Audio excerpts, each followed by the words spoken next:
She was just a secretary with worn-out shoes and quiet dreams. He was a millionaire CEO with a cold heart and too many closed doors. They weren't supposed to meet, and if they did, nothing was supposed to come of it.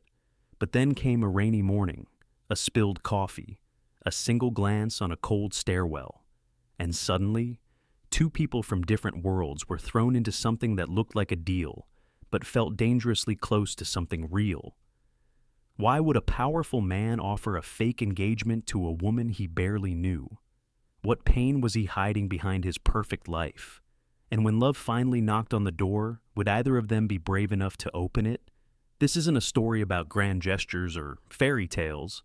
It's about the quiet kind of love that builds between laundry loads, misfired recipes, and old houses with lights left on for someone to come home to. Some mornings change your life, but they never look like it at first. They begin with a coffee spill and a bruised ego. The rain had arrived before the light that day. A quiet mist clung to the early morning air in Maple Hollow, softening the edges of the sidewalk and painting the world in faded silver. Grace Whitman pulled her coat tighter around her shoulders, balancing her usual morning essentials, one hand gripping a stainless steel travel mug.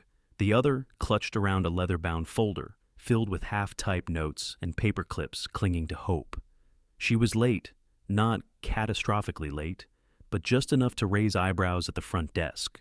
Her boots tapped with increasing urgency along the stone walkway leading up to the Hawthorne & Co. development office. She had walked this path every weekday for 3 weeks now, each day hopeful that this temp job might stretch into something more permanent, something stable, something that wouldn't vanish like the last few opportunities had. But fate had its own rhythm. She reached the steps, barely glancing down. A familiar shortcut taken with morning bravado. She knew these steps were tricky when wet, but her mind was already in the building, rehearsing the apology for being late, adjusting her tone of voice, smoothing her hair in her mind. Then it happened. Her boot slid on the second stone step worn smooth from years of use and now slick with drizzle. Her heel wobbled. She stumbled forward, her body twisting awkwardly, arms flailing, and the coffee, it soared. Grace could only watch in horror as her half-full mug released its contents mid-air. The arc was graceful in a cruel, cinematic way too slow to stop, too fast to comprehend. The coffee landed squarely on the polished shoes of a man she hadn't noticed until it was too late. She hit the last step with a soft thud, catching herself with her knee as papers slipped from under her arm and scattered around her like dry autumn leaves. The man didn't move at first. He stood still, the coffee dripping down the toe of his shoes, now spotted with tan stains. His tailored overcoat, dark and perfectly pressed, had taken a few splashes as well.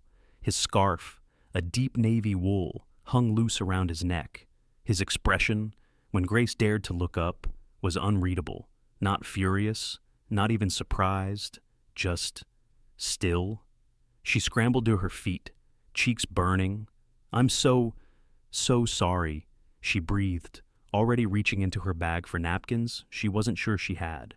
Her heart thudded with the kind of panic that makes a person talk too fast and feel too small. The man slowly reached into his coat pocket and pulled out a crisp white handkerchief, like something out of an old movie. He crouched slightly to dab the worst of the mess from his shoes with methodical calm. He didn't look up right away. When he did, his gaze met hers directly. His eyes were pale gray, almost cold in the dim morning light. There was no anger in them, but no warmth either. Grace's mouth opened again, words bubbling. It was the rain the steps my shoe must have. The man held up his hand, just a fraction, enough to stop her mid-sentence. His voice was quiet, steady, and sharper than the wind curling through the street. "Next time," he said, brushing the edge of his cuff, "watch where you're going." He turned without another word and climbed the remaining steps, disappearing through the glass door with the kind of presence that left silence in his wake. Grace blinked. Once. Twice. She looked down at her coffee-splattered mug, then at the mess of papers on the ground. A receipt clung to her boot. Her folder had burst open, and one of the more important forms now lay face down in a shallow puddle. Her palms were damp, partly from the mist, partly from sweat.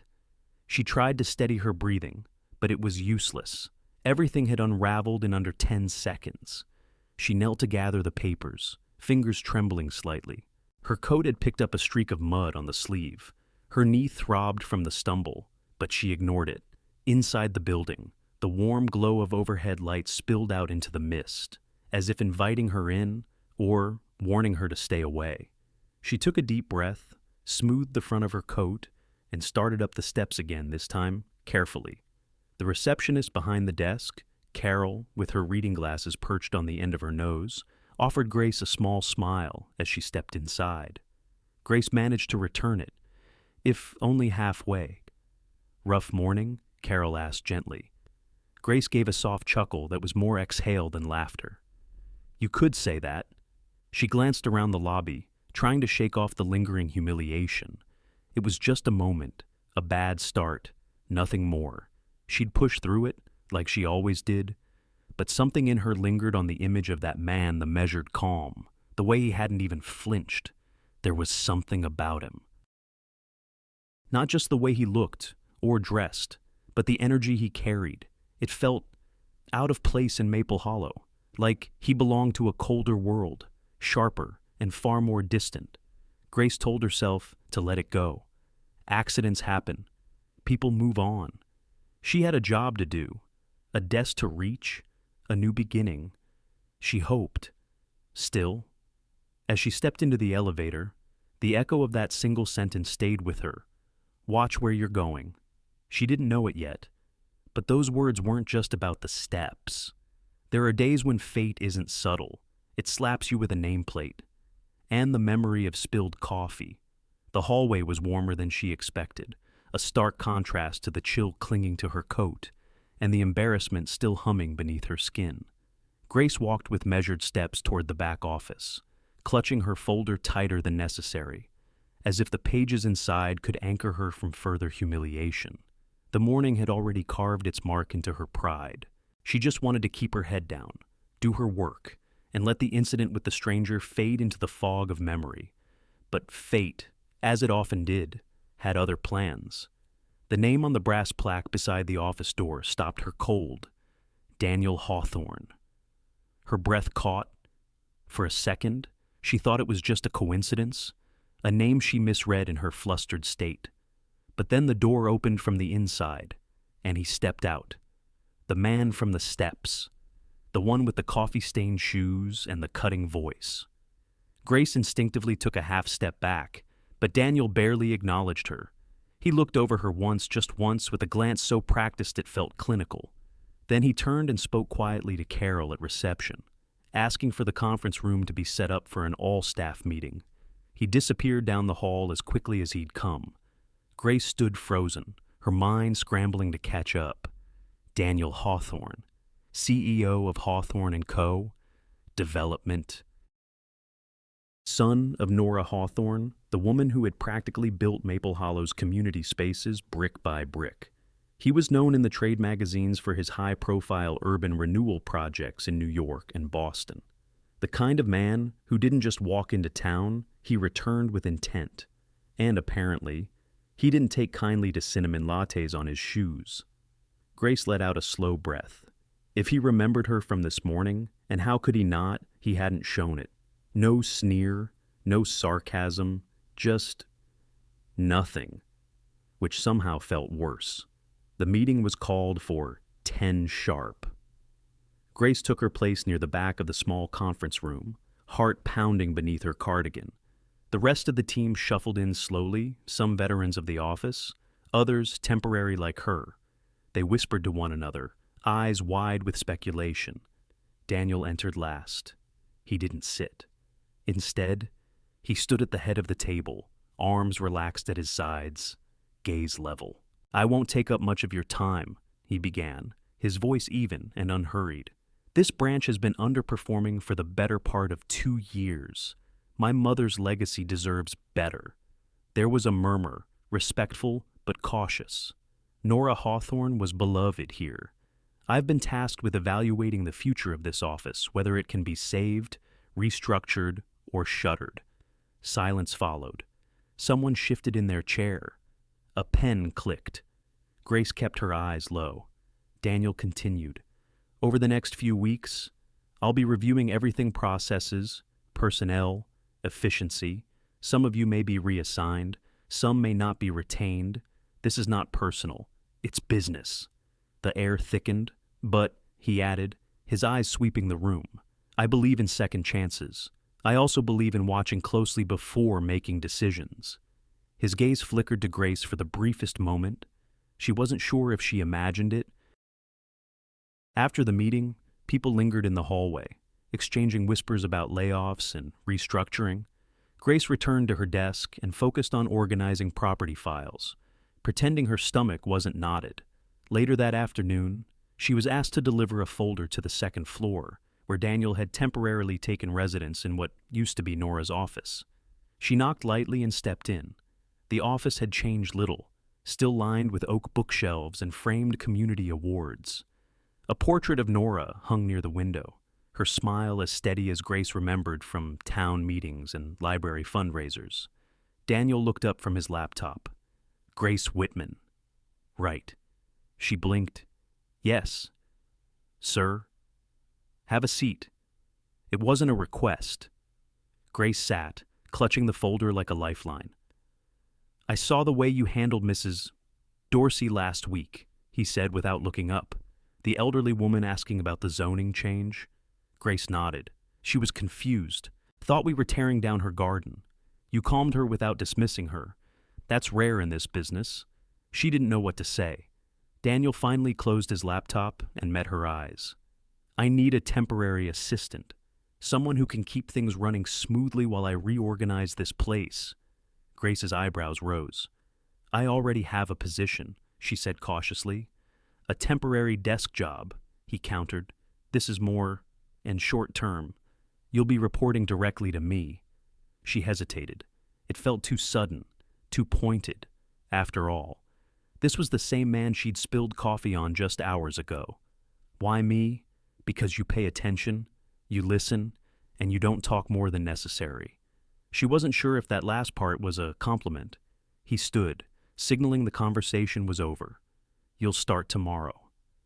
Grace rose slowly, folder still in hand. She didn't say yes, but he seemed to know she would. As she stepped out into the hallway, the door clicked shut behind her. She had come in that morning hoping to make it to Friday without tripping literally or figuratively. Now she was the assistant to a man who didn't blink when faced with chaos. She didn't know it yet, but this job would become the most personal assignment of her life. Some deals aren't made in boardrooms. They're made in quiet offices, with trembling hands and promises too strange to be real. Grace didn't expect to be called into Daniel Hawthorne's office that afternoon. Her schedule was full, mostly with errands he preferred not to delegate to anyone else, calls to contractors, organizing site visits, reviewing dull spreadsheets that seemed to stretch into eternity. He wasn't a difficult boss, just distant and particular, always precise, always watching. When Carol told her, Mr. Hawthorne wants to see you, Grace assumed it had something to do with a calendar update or another building permit. But the moment she stepped into the office, she sensed something different. Daniel stood by the window, hands in his pockets, looking out over Maple Hollow as if he could see all its secrets through the fall trees. His shoulders were tense, back straight, yet there was a stillness in him that suggested something weighed more than numbers or blueprints. He didn't speak right away. The silence stretched just long enough to be uncomfortable. Grace hovered near the doorway, waiting, finally. He turned, closed the door. She obeyed, heart ticking faster with each step as she crossed the room. He gestured for her to sit, but didn't take his usual seat behind the desk. Instead, he remained standing, eyes fixed on her, not cold, but searching. I have something to ask you, he said, and I want you to hear the full story before you respond. Grace's fingers tightened slightly around the edge of the chair. Okay. There's an event next weekend, he began. A charity fundraiser organized in memory of my mother. It's hosted at the town library, something she started years ago. Grace nodded. She remembered the event. Nora Hawthorne had championed it, raising funds to keep the library alive during difficult winters. The press will be there. Some local board members, former donors, people who knew my mother, and expected more from me. His tone dipped slightly on the last part. Regret, bitterness. She couldn't tell. I've been back in Maple Hollow for 3 months now, Daniel continued, and despite my efforts to keep a low profile, my presence has sparked questions about the future of this office, my intentions, my personal life. Grace raised an eyebrow, unsure where this was going. He took a breath. They think I'm unstable, that I live behind walls, that I don't know how to belong here anymore. And they're right, in some ways. Grace's throat tightened. Daniel stepped forward, slowly, his voice calm but focused. So, I'm asking you professionally to help me shift that narrative. She blinked. How he looked her in the eyes. By standing beside me at the fundraiser, as my fiancé. The word dropped between them like a stone in still water. For a moment, Grace thought she'd misheard. She waited for a laugh, a smile, anything to break the strangeness of what had just been said. But Daniel's face didn't change. You're asking me, she said slowly, to pretend to be engaged to you. Yes. She stared at him. Why me? Because you're discreet, he said. You're grounded. People trust you. And you're not from my world, which makes you believable. Her pulse quickened. She wanted to scoff, to tell him how ridiculous it sounded, but something in his expression stopped her. He wasn't playing a game. There's more, he added, and this time, he reached into the drawer behind him and placed a folded paper on the desk between them. It was a hospital invoice. With her brother's name on it, she felt the blood rush from her face. I had Carol do some research. He admitted, not apologetically, but matter-of-factly. Your brother, Ethan, physical therapy costs, medication, a home care nurse. Her jaw tightened. That's none of your business. Maybe not, but I can help, he said simply. If you agree to the arrangement just for the next few weeks, I'll cover the expenses. The room suddenly felt smaller, the air thinner. Grace looked down at her hands, then at the paper, then back at him. She didn't like being cornered, especially not with something so personal. But at the same time, the offer was too precise to ignore. It hit exactly where she was weakest. Still, her pride pushed back. And what exactly do you want this to look like? She asked, voice cool, public appearances, Daniel replied. A believable connection, nothing more. Grace leaned back, her heart and mind pulled in opposite directions, dignity on one end, desperation on the other. Then she said, quietly but firmly, fine. Daniel raised his eyebrows slightly. I'll do it, she clarified, but on one condition. He waited. No emotions, she said, no blurring lines. This stays professional. We act. That's it. Daniel was silent for a moment, as if measuring her. Then, slowly, he nodded, but Grace saw something flicker in his eyes before he turned away. A hesitation, a memory, or maybe a part of him already questioning whether either of them could really keep that line from fading. It wasn't the music that made her heart race. It was the way he looked at her, as if he forgot it was all pretend. The fall fundraiser had always been a quiet kind of elegance in Maple Hollow. No grand chandeliers or velvet ropes. Just string lights across the library lawn, folding chairs in neat rows, and tables lined with warm cider and homemade pies. People came in wool coats and polished boots, bringing their checkbooks and stories, ready to remember Nora Hawthorne and support the legacy she had built. Grace had stood in front of her mirror for almost 15 minutes, second-guessing her dress. It wasn't glamorous, just a simple navy wrap dress that caught the light in all the right places, paired with modest heels and a silver necklace that had once belonged to her mother. She wanted to look the part, not overdone, not invisible, just believable. The cool air met her cheeks as she stepped out of the car. She took a slow breath and walked across the gravel path, every step rehearsed in her mind. Then she saw him. Daniel was already there, speaking with the library director beneath the soft glow of the hanging lights. He wore a tailored charcoal suit, no tie, but still impossibly put together. His posture was its own kind of armor measured, still commanding. Yet when he turned and saw her approaching, something shifted. It wasn't dramatic. There was no widening of eyes, no cinematic pause, just a slight pull at the corner of his mouth, a breath he forgot to finish, and the briefest flicker of surprise in his usually unreadable expression. Grace noticed, and for the first time since this arrangement began, she didn't feel like an employee or a favor. She felt seen. Daniel walked over, his footsteps crunching lightly on the gravel. Without a word, he offered her his arm. She took it. The evening unfolded in practiced politeness. They smiled for pictures. Daniel introduced her to a few board members as his fiancée, and Grace found herself nodding, laughing in all the right places. They told the same story twice, how they'd met in New York, how they reconnected when Daniel returned home. She wondered, briefly, if he had rehearsed it, or if it was simply easy for him to sound sincere when he wasn't. Later, when the small band began playing and a few couples drifted to the lawn to dance, Daniel turned to her. "Would you?" he asked, offering his hand. Grace hesitated, just for a second. Then she placed her hand in his. The music was soft and old standard, familiar but unintrusive. They moved slowly, gracefully.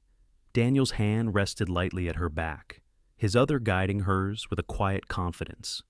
For the first few steps, Grace focused on not stepping on his shoes, but somewhere between the chorus and the hush of violin, her mind drifted. He was warm, not in temperature, but in presence. There was something different in the way he looked at her now. His gaze wasn't assessing or guarded. It was present, real. Grace found herself wondering what it might be like to stay in this moment longer than necessary, to pretend not just for the sake of appearances, but for something else, something unspoken, dangerous in its softness. And for a brief second, she saw it in him too. He looked at her as if the crowd had faded, as if he forgot it was all part of a deal, and she was more than a convenient cover story. But just as quickly, he pulled away just slightly, the pressure in his hand shifting, his jaw tightening. The song ended. He offered a small nod. "Thank you." She stepped back with a polite smile, but the silence between them felt heavier than the night air. Grace moved toward the refreshment table to collect herself. She poured a small cup of cider and took a slow sip, letting the warmth settle her nerves. Around her, voices murmured, the pleasant din of polite society. Then she heard it, two women talking just a few feet behind her, their tone hushed but pointed. "I heard she left him at the altar." "No, really ran off with someone else. The photographer, I think, happened years ago, but he's never been the same. Poor Nora. She was so proud of that wedding, invited half the town." Grace froze, her hand tightening around the cup. She didn't need to guess who they were talking about. She set the cider down and turned to scan the crowd. Daniel stood alone near the edge of the lawn, speaking to the mayor, but his expression was distant, as if he wasn't really hearing a word. Grace felt something shift in her chest. Not pity, something deeper. Recognition. Maybe understanding. He had been hurt, deeply, and suddenly, all his precision, all his silence, all his cold professionalism, none of it looked like arrogance anymore. It looked like armor. Later, as the crowd began to thin and the band packed up their instruments, Grace stood beside him near the library steps. He didn't speak, just looked out at the flickering lanterns and the town he used to call home. She thought about asking him about the wedding, the woman who left, the cracks in his carefully laid facade, but she didn't, not yet. Instead, she simply said, "Thank you for asking me to be here." He nodded. "You did well tonight." She didn't know whether to feel complimented or dismissed. Still, as they walked to the car, a question settled quietly in her heart. Not about the arrangement, not about the fundraiser, but about the man walking beside her, and why someone who carried so much still chose to carry it alone. She told herself it was all pretend. but her heart wasn't listening anymore. It started as a simple task. Daniel asked her to help clear out the old records room tucked behind the original office wing. The storage space hadn't been touched in years, and it showed. Dust clung to the window panes. Boxes leaned against each other like tired dancers who had forgotten their steps. They were only supposed to sort through old permits, file duplicates, and discard outdated forms. Grace wore jeans and an old cardigan, expecting nothing more than a quiet evening of paper cuts and stale air. Daniel arrived in a rolled-up dress shirt and sleeves dusted with chalk from one of the ancient file cabinets. He didn't speak much, just gestured toward a pile and said, "That one's next." An hour passed. Maybe more. The rhythm of silence between them felt almost natural now, less awkward, more familiar. They moved like two people who didn't need small talk to fill the space. There was a kind of peace in it, until the lights went out. A soft pop. Then darkness. Grace froze, fingers still in the filing drawer. Did we trip a breaker? Daniel exhaled, low and calm. Old wiring. It happens. She heard him rummage around, then the spark of a match. A moment later, the glow of a single candle lit the room, casting long shadows along the boxes and across his face. He set it in a small ceramic mug and placed it on the nearest shelf. Grace smiled faintly. "That's almost romantic." He glanced at her, one eyebrow slightly raised, but said nothing. They sat for a while, the work forgotten. The room was quiet except for the distant ticking of a clock on the hallway wall and the occasional rustle of leaves outside the window. Then, unexpectedly, Daniel spoke. "My mother used to keep candles like this in the kitchen," said it made the house feel less lonely. Grace turned slightly, listening. She hated overhead lighting, said it was too harsh. She liked soft things, old linens, lemon tea, faded books with loose bindings. His voice wasn't sad, just far away. She believed there was goodness in quiet places, that you could find truth in the ordinary if you paid attention. Grace looked at him carefully, her heart suddenly too tender. "She sounds like someone I would have liked." Daniel gave a small nod. "You would have." The candle flickered, casting gold across his cheekbones and the bridge of his nose. He looked different in this light, less like a man who controlled everything, and more like someone still learning how to let go. Grace pulled her knees up to her chest, resting her chin lightly. "My dad used to fall asleep in his armchair with the TV on mute," said the quiet let him think more clearly. Daniel smiled just barely. "Sounds familiar." They sat like that, side by side on the old rug, the candle between them. Time felt suspended. Neither one of them moved. The room seemed to hold its breath. At one point, their hands touched briefly, his fingertips brushing the back of hers as he reached for another box. Grace didn't pull away. He didn't either. Something stirred, something real. And in that quiet moment, candlelight soft. World hushed. Grace felt herself leaning in. Just a little. Not dramatically, not like in movies. Just an unconscious drift toward warmth. Daniel met her halfway, almost. He stopped, pulled back. The air shifted. He stood quickly, dusting off his pants, his face unreadable. "We should finish this tomorrow." Grace blinked, grounding herself back in the moment, her breath catching in her throat. "Okay?" He didn't look at her again. Just reached for the box near the door, grabbed his coat, and left with a quiet, "Good night." The door clicked behind him. Grace sat in the half-dark room, the candle still burning low beside her. She stared at it, the flame now swaying as if it too felt the sudden chill. She pressed her fingers to her lips, not because they had kissed, but because they hadn't. And yet, it felt like they had. That night, sleep didn't come easily. Grace lay in bed, the ceiling fan circling overhead like a slow, heavy thought. She tried to read, then tried to write a list of errands, then tried to count backwards from 100. But nothing quieted her mind, because something had happened in that room. And it wasn't the light or the dust or even the closeness. It was the way her heart had answered before her logic could speak. She reminded herself it was pretend. All of it, a deal, a performance, temporary, but no matter how many times she repeated it, her chest still ached in a way that didn't feel like acting. She never meant to fall in love, but when she said the words, she meant them with everything she had left. It was raining again, the kind of soft, steady rain that didn't ask to be noticed, just quietly filled the air and clung to windows like memories too gentle to brush away. Grace stood in the hallway outside Daniel's office, her hands tucked into the sleeves of her cardigan. She had spent all day trying to forget the look in his eyes the night before, how he had pulled away when closeness had almost undone him. But forgetting hadn't worked. She hadn't planned to fall for him. Not the way he moved through a room. Not the way he held silence like it was a second language. Not the quiet grief she saw behind his steady hands.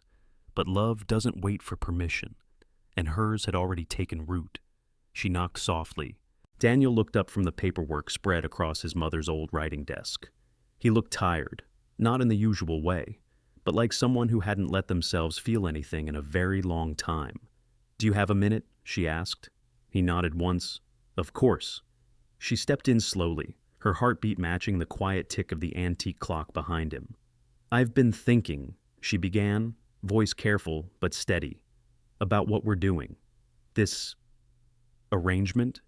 He leaned back slightly. "If you want to end it, I understand." Grace shook her head. "That's not what I want." Silence.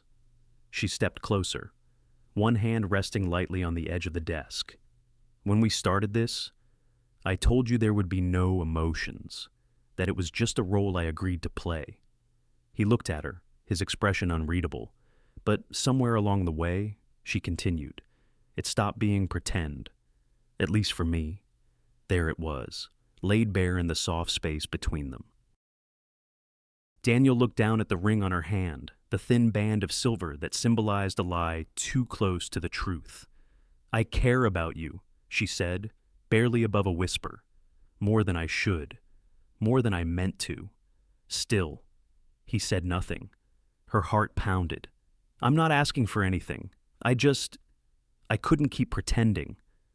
Daniel stood slowly, not abruptly, not with anger, but with a kind of heaviness that made the room feel smaller. "I'm sorry," he said, his voice low. "But that's not something I can give you." Grace blinked, her breath catching. "Why?" He turned away, one hand running through his hair. "Because it's not safe. Because every time I've let someone close, it's ended with me alone in the aftermath." She stepped toward him. "I'm not her. Daniel." He closed his eyes. "That doesn't matter. The damage was done long before you." The ache in her chest was no longer subtle. It roared in her ears. "You say you can't feel," she said, her voice trembling now. "But that's not true.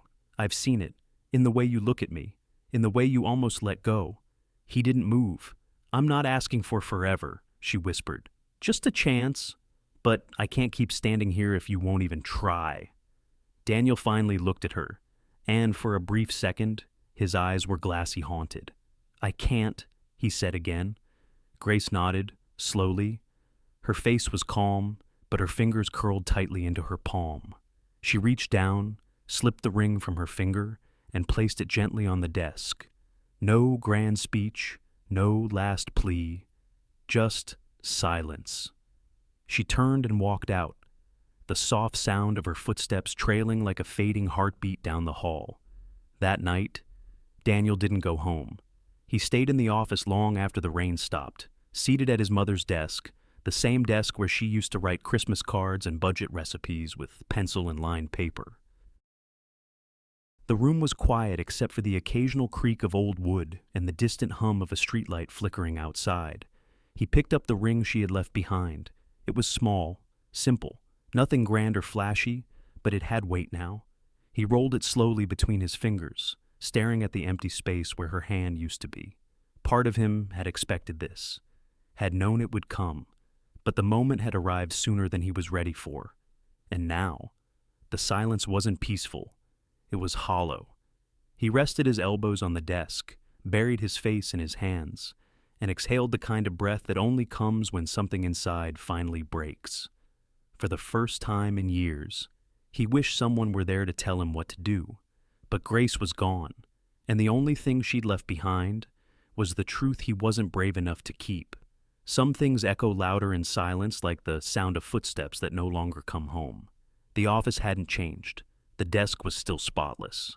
The hallway still carried the faint scent of cedar and old files. But everything Daniel touched now felt foreign, as if the air itself had shifted since she left. It had been 3 days. 3 days since Grace placed the ring gently on the desk and walked out without looking back. 3 days of answering no calls, hearing no keys in the lock, and listening to the echo of silence where laughter used to live. Daniel tried to lose himself in reports, budgets, memos, but his focus fractured, scattered across the hours like broken glass on hardwood. Nothing felt urgent anymore. Nothing felt like enough. Even his coffee tasted different, bland, bitter, missing that odd touch of cinnamon Grace sometimes added when she brewed it early. She'd never told him why, only said it reminded her of home. Now, every corner of the building reminded him of her. The note still sat on his calendar. Don't forget, call Mrs. Langford about her missing invoice. Be kind. She's 82. The paper was creased from where he'd unfolded it 3 times that morning, just to see her handwriting. At lunchtime, he walked into the break room and opened the cabinet where Grace kept her favorite tea, chamomile with dried orange peel. 1 bag left. He didn't drink it, just stared at it for a long while. The light above the back hallway flickered. He walked over, out of habit, and switched it off. Grace had always turned it on around dusk, said it made the office feel less lonely after hours. Now the hallway looked darker than he remembered. At home. The silence deepened. Her mug was still on the counter, rinsed, turned upside down to dry. The blanket she used on the sofa still hung over the edge, folded unevenly like she always left it. Daniel sat down at the kitchen table that night, his dinner untouched. He looked around at the space they once shared, half in shadow, half in memory, and suddenly realized he had started counting her absences. Not just the physical ones, but the ways she had softened the edges of his life. When she was here, the world seemed quieter, less harsh, as if she filtered out the noise with nothing more than her presence. Now that she was gone, everything was louder. The ticking of the old wall clock, the hum of the refrigerator, even his own breathing. He hadn't known how much space she filled until she wasn't filling it anymore. The next morning, Daniel arrived at the office early. He didn't know why. There was no meeting, no schedule, just restlessness, an ache that didn't leave. On his desk sat a thick white envelope, no return address, just his name written in the slanted cursive of someone he hadn't seen in over a year. His mother's handwriting. His breath caught. He sat down slowly, the chair creaking beneath him. He turned the envelope over and saw the note attached. To be opened only when you can't hear me anymore. He stared at the words for a long time. The paper had yellowed slightly at the edges, like it had waited too long to be read. He wondered how it had ended up here, today, of all days. Perhaps her lawyer had held on to it, or maybe it had simply gotten lost in the shuffle of estate documents. He broke the seal. Inside was a letter, 3 pages, folded neatly. The top line read in familiar script, "My sweet boy.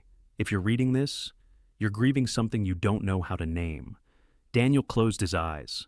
She always had a way of getting to the heart of things without asking for permission. He read on, the words pulling him under like slow-moving water. "I watched you build walls taller than any building you ever owned. I understood why. The world has not always been kind, but love is not built behind walls. My darling, it lives in windows you leave open, in the hands you reach for, even when you're afraid." His throat tightened. "You may think you're protecting yourself, but I see it more clearly now. You're not guarding your heart, you're hiding from it." He read the line twice, then a third time. She had written this before she was gone, and yet it felt like she had written it this morning. Daniel let the pages rest in his lap as he leaned back, staring at the ceiling, feeling more than just the weight of loss. He felt the weight of choice. He had let Grace go not because he didn't care, but because he cared too much. And somehow, in his twisted logic, he believed that made him dangerous. But now, maybe dangerous wasn't the word. Maybe it was cowardice.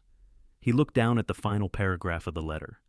If you ever find someone who brings you peace, don't run from it. Run toward it, even if it scares you. Especially if it scares you. He folded the letter slowly. Then he stood. He didn't know where she was, but he had to find her. Because suddenly, the ring wasn't the only thing she had left behind. She had left behind a life that might still be waiting for him, if he could find the courage to return to it. Sometimes, it takes the voice of the dead to make the living finally feel. Daniel had always thought himself prepared for grief. He'd buried it, shelved it, polished it into silence. But now, with the pages of his mother's letter laid open across the oak desk, he felt it raw, immediate, unfiltered. Her words didn't accuse, they didn't beg. They simply saw him, every corner of him, every brick he had stacked around his heart, and they told him, gently but firmly, that he had built the wrong kind of empire. You can build towers, Daniel, she had written. You can rebuild cities, but none of it will matter if there's no light on in the kitchen when you come home. You'll die surrounded by marble and glass, but not love. He sat in silence, the letter trembling in his hands. Then he cried, not the dignified kind of grief, the one you wipe away quickly behind closed doors, but the heaving, shoulders shaking kind, the kind that cracked something open, the kind that hadn't found a way out in years. Tears dropped onto the edge of the letter, bleeding the ink just slightly. He didn't try to stop them. When the wave finally passed, he remained still, his breathing uneven but steadying. He wiped his face with the sleeve of his shirt, then looked up at the house he had once called sanctuary. It felt hollow now, too clean, too quiet. He wandered through it slowly, past the unused guest room, the spare toothbrush still in the drawer from when Grace had stayed that weekend. Worried about a snowstorm, the spot on the hallway floor where she had tripped once, barefoot and half laughing, the chipped mug she used every morning without fail. No matter how many new ones he offered, he paused in the doorway of the kitchen. The light flicked on with a soft hum, bathing the room in its usual golden glow, and for the first time, he hated it, because it no longer welcomed anyone home. Daniel sat down at the kitchen table. He folded the letter slowly, like something sacred, and tucked it back into the envelope. Then he stood. That night, he logged into the private server that held all his company records. He began the process of resigning, not just stepping down, but selling his stake, selling the illusion, selling the version of himself that had spent a lifetime winning boardrooms and losing everything else. By midnight, the contracts were in motion. By 1 a.m., the suitcase was packed. He placed the envelope in the inner pocket of his coat, next to the only other item he was bringing from the life he was leaving behind, the silver engagement ring Grace had once slipped off her finger and set down without a word. Now he carried it like an apology. By morning, he was at her old building. The Vermont air was sharp, biting at his lungs, but he barely felt it. He rang the buzzer, heart pounding. A minute passed, then 2. Finally, the door creaked open. A woman, late 60s, floral apron, hair pinned in a neat bun, peered out. "You look lost, sweetheart," she said kindly. Daniel cleared his throat. "I'm looking for Grace Bennett. She used to live here." The woman gave him a long, thoughtful glance, then nodded slowly.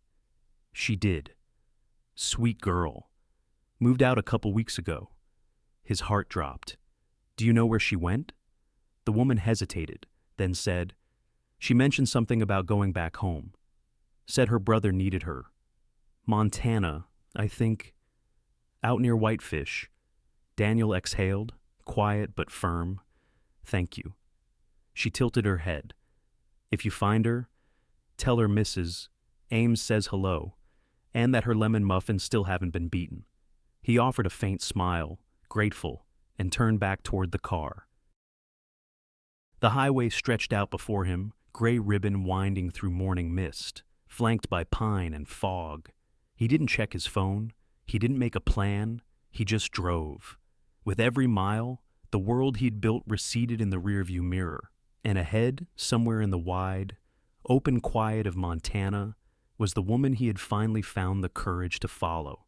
He left the city for love, but when he saw her again, she looked like someone who had already let go. Snow was falling gently over the porch roof as Daniel pulled up to the small farmhouse. The Montana sky hung low and pale, brushed in the soft gray of winter.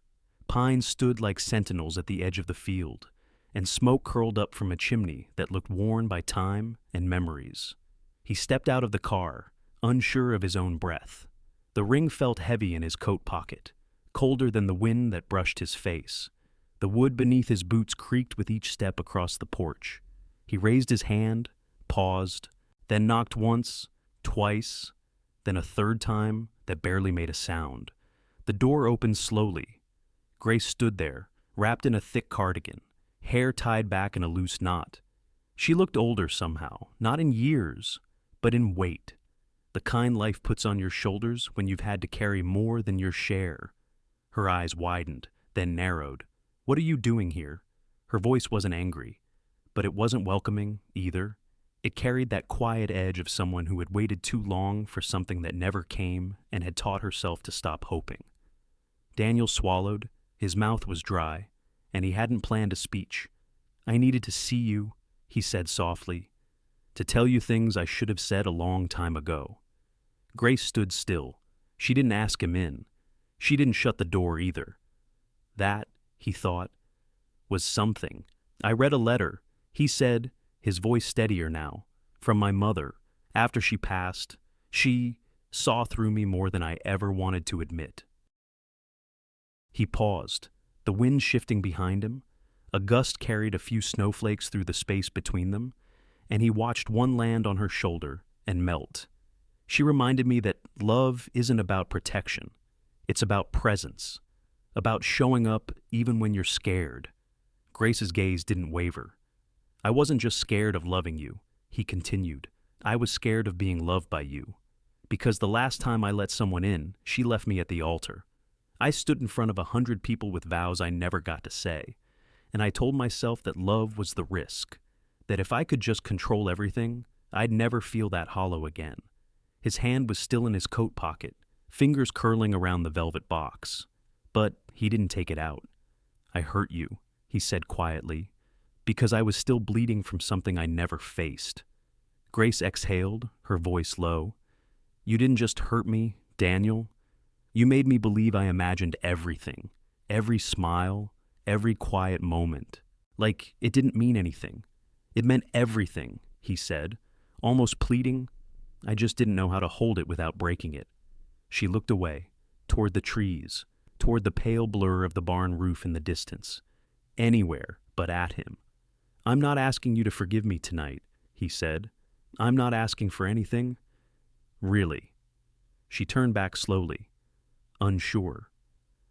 "I came here because I realized I can build 100 companies, make 10,000 decisions a day, and none of it matters if I can't learn how to be present in one kitchen, one porch, one conversation with someone who still makes my heart stop." Her arms were crossed, sleeves pulled tight over her hands. She didn't speak. "I want to stay," he said. "Help with your brother, shovel snow, make terrible pancakes. I want to learn the things I never gave myself permission to want." He reached into his pocket, then paused. "I brought the ring, but I'm not here to propose. I'm here to earn the chance to one day deserve it." She blinked. The wind shifted again, softer this time. A flake landed on the step beside his shoe. The quiet stretched long and uncertain. Then, slowly, Grace stepped back, not far. Just enough. Enough for him to see that the door was no longer closed between them. She didn't say yes, but she didn't say no, and that, for now, was enough. He used to manage millions. Now he was trying to cook scrambled eggs, without burning the pan. The sizzle was aggressive, too loud for something so soft. Daniel squinted at the skillet, wooden spoon in hand, eyebrows drawn tight like he was negotiating a hostile merger. The eggs stuck. The butter had browned too quickly, and the toast in the oven forgotten entirely. A puff of smoke rose behind him as the scent of something overdone drifted through the kitchen. Grace leaned in from the hallway, arms crossed, a smirk tugging at the corner of her mouth. "Everything okay in here?" Daniel turned, sheepish. "Depends. Are fire alarms optional in Montana?" She chuckled, shaking her head. "You're getting better. Last week you didn't even use butter." "Progress," he muttered, flipping the eggs, half of which stayed behind, clinging to the pan in protest. It had been 3 weeks since he arrived, 3 weeks of mornings like this, imperfect, slow, strangely beautiful. Daniel had traded his polished shoes for thick wool socks and his conference calls for grocery runs. He drove Ethan to physical therapy twice a week, pushing the wheelchair gently over the uneven gravel, listening as the younger man rambled about guitars and wild dreams of opening a bakery one day. In the afternoons, he swept the front porch, folded laundry with more focus than finesse, and learned very slowly that tea should not be steeped for 12 minutes, nor should you use dish soap in a dishwasher. Grace never mocked him, not directly. But she laughed genuinely, softly when he sprinkled too much cinnamon on the applesauce, or mistook powdered sugar for flour. That laughter was different now, not cautious like before, just cautious enough. She hadn't said she loved him, and he hadn't said it, either. But something was shifting, tangibly, like the way she let him brush past her in the kitchen without moving away, or how she left him little notes by the fridge. "Don't forget Ethan's 11, or tea's in the blue tin now." No declarations, just presence. One evening, after a quiet dinner, Daniel found himself alone on the porch. The snow had melted into soft patches, revealing the early stirrings of earth beneath. The stars blinked above him, closer here, it seemed, than they ever were in Vermont. He sat on the creaky swing bench, an old quilt draped over his shoulders, fingers clasped around a chipped mug, and then he spoke, not loudly, not even consciously. "If Mom could see me now," he said into the night air, "she'd probably drop her knitting and laugh for a good 5 minutes." He exhaled through a half smile. "She always said love shows up in the mess. The dropped keys, the burned toast, the late night stories, and I thought she meant everyone else, that I'd just be the one building walls while watching others fall in love." The wind stirred slightly, cold against his cheeks. "But here I am," he whispered, trying not to burn eggs and folding dish towels with uneven corners. "And somehow, this matters more than anything I ever signed my name to." Behind him, the screen door creaked open.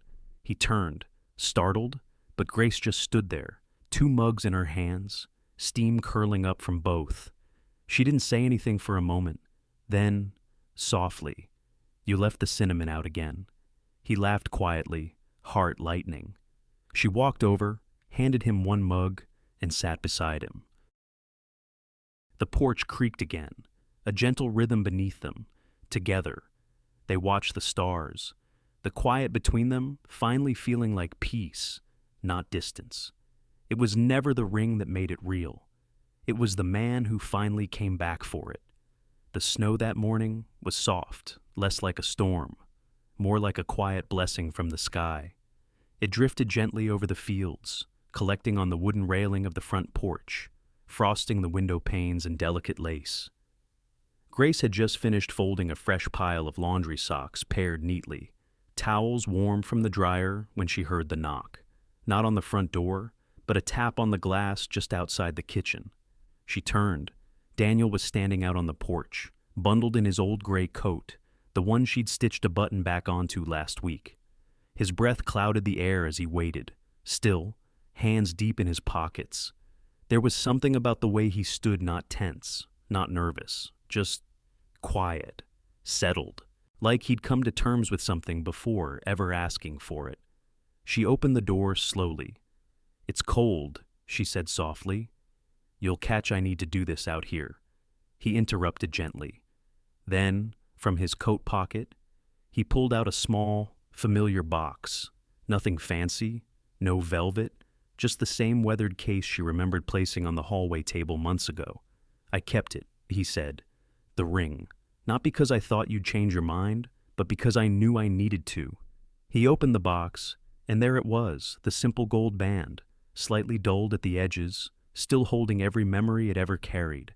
"I bought this ring when I thought I needed someone to help me look the part," he continued. "But now, I want you to have it because you're the only thing that ever felt real." Grace stood in the doorway, one hand clutching the frame for balance, not because she was swaying, but because her heart was. Daniel took a slow breath, then knelt down on one knee. Not for show. Not for drama, but because some things just needed to be said from the ground up. "I don't want the kind of life that runs on schedules and silence anymore," he said. "I don't want to wake up wondering if I chose the right profit margin or closed the right deal.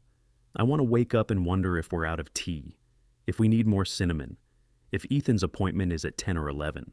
Snow landed in his hair, melting against the warmth of his skin. I want the little things. Grace, the boring, beautiful, everyday things. With you." He looked up at her, eyes clear, not pleading, not afraid, just present. Grace opened her mouth, closed it, and then slowly stepped forward, letting the door swing gently behind her. Her eyes shimmered, but not a single tear fell. She knelt beside him, not out of politeness, not out of drama, but because it felt wrong to be standing above someone who had just offered her everything. She took the box from his hand, not the ring, just the box, opened it, looked at it, then she looked at him. "I don't need a perfect life," she whispered, "but I need a real one, with someone who's willing to stay when it gets hard." "I'm staying," he said, voice low. She didn't say yes. She didn't have to.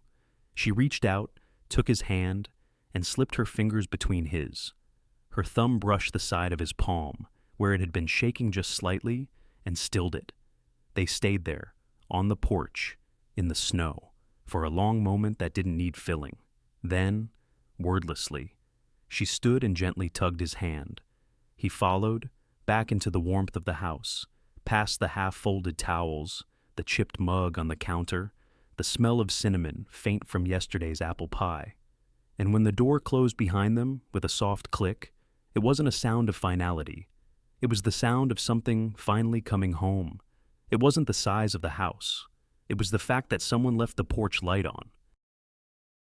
They could have moved into the Hawthorne estate, a vast stretch of windows, marble floors, and rooms that echoed when no one was speaking.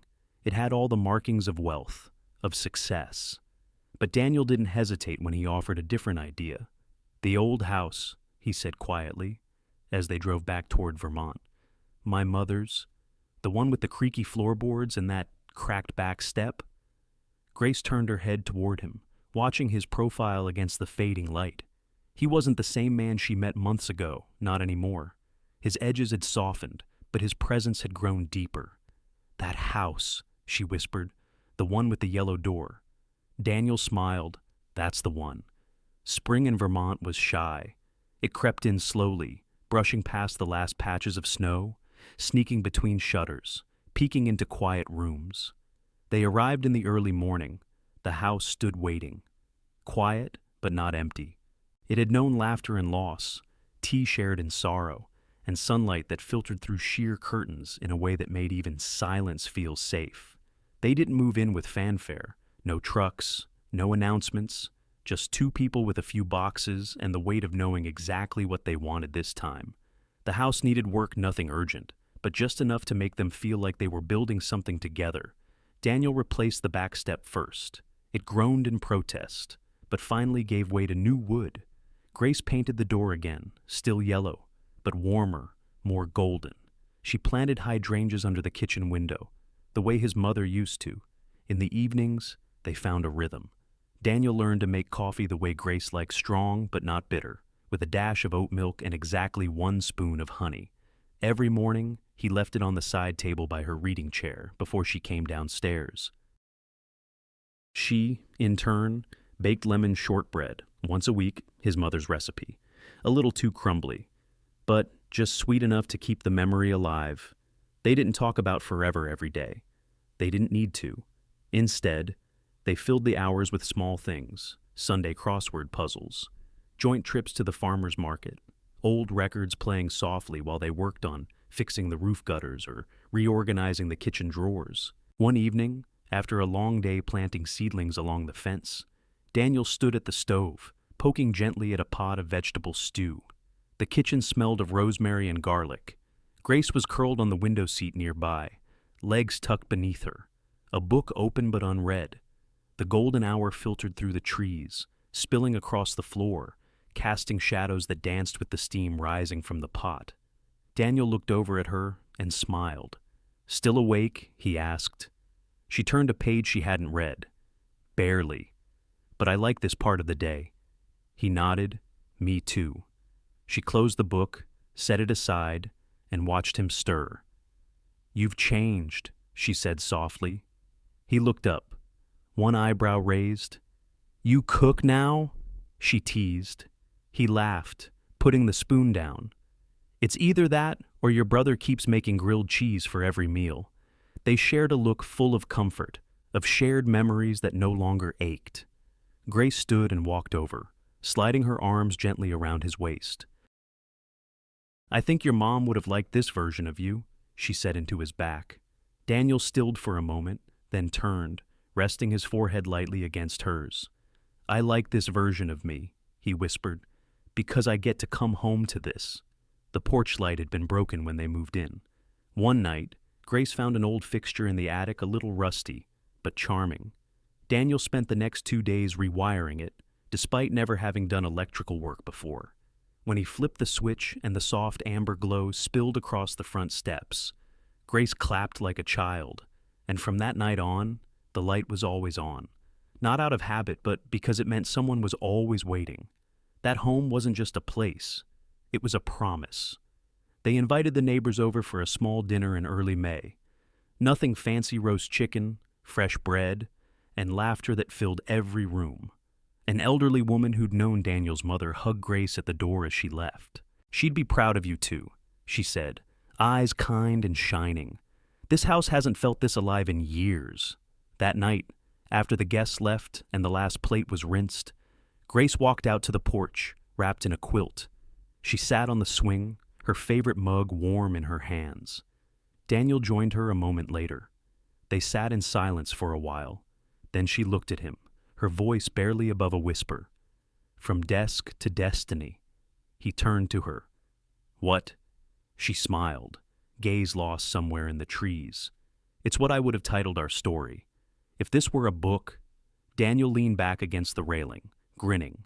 "A boring one," he teased. "No action, just burnt toast, broken porch lights, and a man who didn't know how to steep tea." She chuckled. "Maybe, but I'd read it over and over." He reached for her hand, squeezed it gently, and inside, through the window, the hallway glowed, not because it needed to, but because someone had left the light on. Love doesn't always arrive with fireworks or grand speeches. Sometimes, it shows up quietly through a cup of tea made just right, a porch light left on, or a heart finally brave enough to speak. This story reminds us that second chances don't come wrapped in perfection. They come in the form of people willing to grow, to apologize, and to show up every single day not with promises, but with presence. Daniel and Grace teach us that healing is not about forgetting the past, but learning to live beyond it, together. For those who've loved and lost, who carry wounds from years ago, this is a gentle nudge. You're never too old to start again. You're never too late to forgive or be forgiven. And sometimes, what we call the end is really just a doorway to a quieter, deeper kind of happiness. So, leave the porch light on. Someone might be finding their way back, or maybe it's time you do, too. Thank you for spending your time with us today. If this story touched your heart, reminded you of something true, or simply brought a quiet moment of reflection, we're grateful you stayed until the end. Please consider liking, sharing, and subscribing to our channel. It helps us continue to bring you stories that heal, inspire, and remind us of what truly matters.